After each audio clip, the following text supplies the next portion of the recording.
President. The senator from Oklahoma. Mr. President, I was at the State of the Union address as the gentleman in the chair and most of the folks in this room. In the State of the Union address, the President made a very strong statement. I was pleased to be able to hear him say, he made this statement: "We'll buy American to make sure everything from the deck of an aircraft carrier to the steel on the highway guardrails is made in America from beginning to end, all of it, all of it." Great. What he left out is what we've marked as a little asterisk here on the everything, all of it, all of it. It seems to be except oil and gas. Oil and gas is one of those things that is essential for us. It's not just transportation. It's not just electricity. The carpet I'm standing on has petroleum products in it. The finish on this desk has petroleum products in it. The suit that people are wearing often will have some petroleum products in it. Maybe the buttons on the jacket, paint on the walls. There's petroleum products all over this room and is needed for all kinds of things. Our economy is connected to petroleum. Now, that doesn't mean we can't do it cleaner. That doesn't mean we can't do it better. But it's interesting to me to be able to note that when we talk about buy American and doing American, now when there's the conversation and now decision finally from the Biden administration that we're going to cut off Russian oil and gas coming into the United States, good, then it immediately turns to let's get it from Venezuela or from Iran or find some other source. And we're all saying time out. There's this country called the United States that we also produce oil and gas. And we should be focused on what does it take to be able to do it more here so that we're not dependent on any country, especially a country that's run by an autocratic dictator. I wish this was the only statement that I would challenge on it, but I was quite shocked that President Biden's envoy for climate, John Kerry, as the Russians were invading Ukraine, made this statement: "I hope President Putin will help us to stay on track with respect to what we need to do for the climate." And then he said that a Russian war could cause massive emission consequences. Wow. The focus seemed to be on emissions consequences of a war rather than the people of Ukraine. And the focus seemed to be on, I hope President Putin will stay on track with respect to climate change rather than stop. Listen, when I just talk to normal folks on the street in Oklahoma, they're frustrated about the price of gas. No matter how small their car is or how big their truck is, they're ticked at the high price of gasoline. They've been upset for a while. It's not just based on Ukraine. The price of gasoline just in the past 13 months has gone up over $1 a gallon. That wasn't because of Russia and Ukraine. That was directly because of policies that are in the Biden administration. Now it's accelerating even more. We need to find a way to be able to create greater energy security for the United States of America, and that does involve actually producing more oil and gas. I would say that the Biden administration and I disagree on this, but the little-known fact is we don't disagree on this. I do agree with the Biden administration, because if you look at the Biden administration's official numbers that they actually put out from the Energy Information, when they put out their official numbers and they have to estimate how much oil and gas we'll use globally, their official estimate from the Biden administration is between now and 2050, we will continue to need progressively more and more natural gas and petroleum products. By the way, also more coal in their estimates as well. But where I differ from the Biden administration, they do acknowledge privately the facts and lay the data out and say we're going to need more oil and gas and more coal, not less, to provide the basic energy needs of the world. Where I disagree with them is how they're trying to be able to push the world into other energy solutions by raising the price of oil and gas, which directly punishes consumers. And to be able to meet American climate goals, to say if we're going to meet our American climate goals, we need to push production out to other countries and have them produce the oil and gas and send it to us so that we can show a good score for our climate, while we still actually need to be able to purchase that oil from someone else. Let's admit the obvious. We need all kinds of energy. And in the next 30 years, according to even the Biden administration, we're going to need more gas, natural gas, more petroleum, more oil, and more coal worldwide. We're also going to need all kinds of other forms of energy. Unlike others, I'm not opposed to every type of energy. Let's also make it as clean as we possibly can. But we need to have all forms of energy out there, but we also need to admit the basic facts. We need oil and gas production. Now, that doesn't mean we go get it from Venezuela. Venezuela is a ruthless human rights violator. The leadership of Venezuela tortures his own people. We need to not go run to Venezuela to be able to get additional oil. We certainly don't need to go run to Iran. No, I don't know that this administration is running to Iran, but there's great rumors that are flying around currently about the final negotiations of Iran nuclear deal, and we're waiting to see what the actual details are. Whether that's going to include putting Iranian oil on the world market. I hope it does not. I hope also that they deal with an Iran nuclear deal, they actually deal with the weapons that Iran is producing to actually deliver a nuclear warhead, as they continue to be able to test more and more missiles with more and more range with a larger and larger warhead size. That's specifically designed for a nuclear warhead. We shouldn't pay attention to nuclear material and ignore the delivery system that they're actually experimenting with. I hope we pay attention to what's happening in Yemen.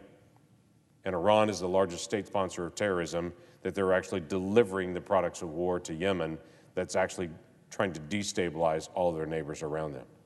I hope we don't lift sanctions on Hezbollah, on Hamas, on those individuals that were a part of actually murdering our Marines in 1983 in Beirut. Those individuals that took away the property of Jewish citizens in Iran in 1979. I hope all of those sanctions remain, and that those aren't up for bid, and that we're also not talking about buying Iranian oil. Solving our need for energy should not mean running to dictators around the world to go get it from them. So what's happening now? The administration has done a release of 30 million barrels from the United States Strategic Petroleum Reserve, which, by the way, is a day and a half of our oil usage. It does have some effect, but it's a day and a half of our oil usage.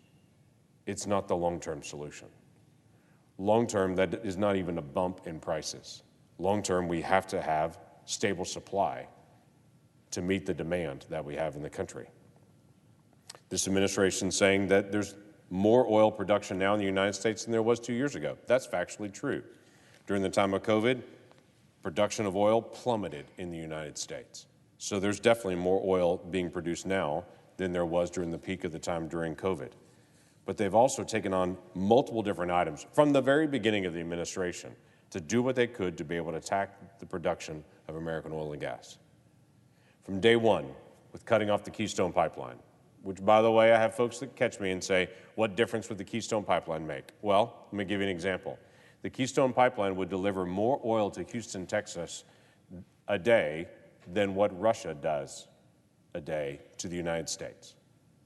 We could literally replace Russian oil with what would have come through the Keystone Pipeline, but they killed it because they had environmental goals. And why should we worry about where we buy our oil from? Why should we buy it from the Canadians when we could buy it from the Russians, was the theory. Well, I think we know why. I'd much rather be buying from the Canadians today than buying from Putin's Russia. That was done right off the bat. Federal Energy Regulatory Commission, just 2 weeks ago, not ancient history, just 2 weeks ago, announced a new restriction on natural gas pipelines and said they will make decisions on export facilities of natural gas and natural gas pipelines on a case-by-case basis based on their mitigation plans that they will present. No definition of what that would mean. It's basically, if you're going to sink billions of dollars into doing a pipeline, we'll make our decision when you're in process. What does that do? That discourages any company from actually doing a natural gas pipeline or certainly an export facility, when right now Europe is screaming to us, export more natural gas. FERC literally during the war announces they're going to make it harder to do natural gas exports. The Obama-era rule on waters of the United States destabilized a lot of investment because no one knew what was going to be the issue and what was not going to be the issue. The Biden administration is now saying they want to be able to reopen all of that and to create less certainty on investment. There was a pause on oil and gas lease sales. They said they were going to do a temporary moratorium. They started that on January the 20th of 2021. It hasn't reopened yet. Their temporary moratorium. Every 5 years, there's a plan that has to be presented for offshore leases and how they're going to actually do offshore work. That plan is due in June of this year. As far as we can tell, the administration's taken up nothing on it, meaning offshore will have no ability to be able to continue permitting because they're just apparently not going to do the plan, which means you don't get access to those leases. So whether it's offshore, whether it's onshore, they're cutting off future supplies.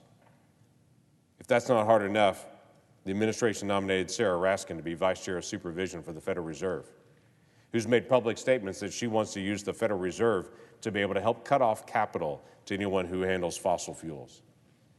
It's basically if you can't get loans and you can't transport from here to there through a pipeline and you can't get additional leases offshore or onshore on federal lands, you've severely limited the locations that you can actually get energy long term.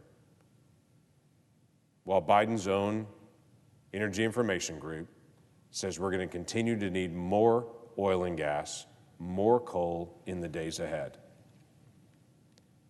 The facts versus the reality of what they're actually putting into place. Now again, electric vehicles don't offend me. For those folks that can afford an expensive electric vehicle, that's great. It's 2% of the vehicles on the road, and they're fine. I don't have a problem with them. But even when they talk about, let's do what we can to double the number of electric vehicles that are on the road, great. We'll be at 4% of the vehicles on the road will be electric. The other 96% of the people in the country want to go to school, want to go to work, want to go to the grocery store, want to travel on vacation. And right now to do that, they're paying the price for it. Let's have all forms of energy. Let's have some realism in our conversation. Let's do what we can to be able to open up energy production. What am I doing? I have a specific piece of legislation that deals with the permitting processes. It deals with some of the executive actions that President Biden has put into place to be able to slow down the production of American energy. It opens up the process so that we can actually get back to producing more American energy. I'm also promoting some very key things that the administration can do right now. For instance, when energy companies are looking to do investment for additional drilling, they're asking the question, how long is the war going to happen? When is all this going to fall apart? And no one knows that.